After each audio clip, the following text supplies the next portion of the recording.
చాలా మందికి ఏజ్‌తో రిలేషన్ లేకుండా గూడా, చాలా చిన్న వయసులో గూడా మోకాలు నొప్పులనేవి మనం చూస్తా ఉన్నాం. చాలా తక్కువ మంది ఆహ్, ఏజ్ చాలా మీద పడ్డ వాళ్ళకి మోకాలు నొప్పులుండవు. మనకంటే వరస్ట్ వాళ్ళతోనే మనం కంపేర్ చేసుకుంటున్నాం. సో, మనకంటే బెస్ట్ ఉన్న వాళ్ళు గూడా ఉన్నారు. మోకాలు నొప్పులు లేని వాళ్ళు గూడా ఉన్నారు.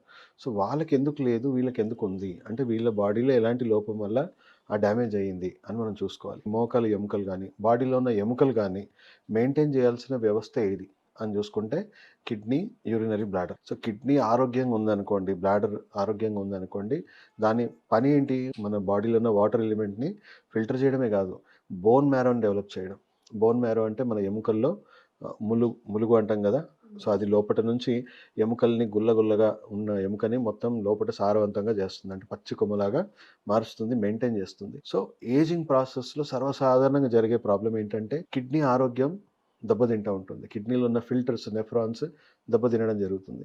సో, దానివల్ల మెయింటెనెన్స్ తగ్గిపోయింది. అంటే ఎముకలకు చేయాల్సిన మెయింటెనెన్స్ తగ్గిపోయింది. అంటే ఎముకలు మళ్ళీ సారవంతంగా లేవు. సో, లోపట బలహీనంగా మారిపోతా ఉన్నాయి.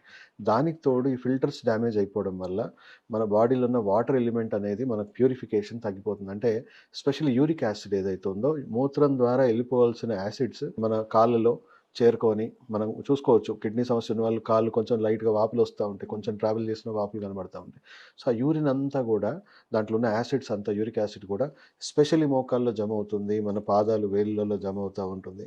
సో, ఈ ఎముకని బలహీనపరుస్తుంది. యాసిడ్ ఏం చేస్తుంది? అక్కడున్న కాల్షియంతోని రియాక్ట్ అవుతుంది. ఎముకలో ఉన్న కాల్షియంతో రియాక్ట్ అయ్యి, ఎముకలో ఉన్న కాల్షియం అంతా కూడా బయటికి లీచ్ చేసేస్తా ఉంటది. బయటికి లాగేస్తా ఉంటది. సో, ఆ లీచింగ్ ప్రాసెస్‌లో ఏమవుతుంది? సో, మోకాలు మధ్యలో ఉన్న గ్యాప్ ఏదైతే ఉందో పూర్తిగా అరిగిపోకముందే ఎముకల్లో నుంచి కాల్షియం బాగా లాగేసి చిన్న చిన్న ముల్లుల్లాంటి స్ట్రక్చర్స్ ఫార్మ్ అవుతూ ఉంటాయి. సో, ఆ ముల్లుల్లాంటి స్ట్రక్చర్స్ ఏమవుతుంది?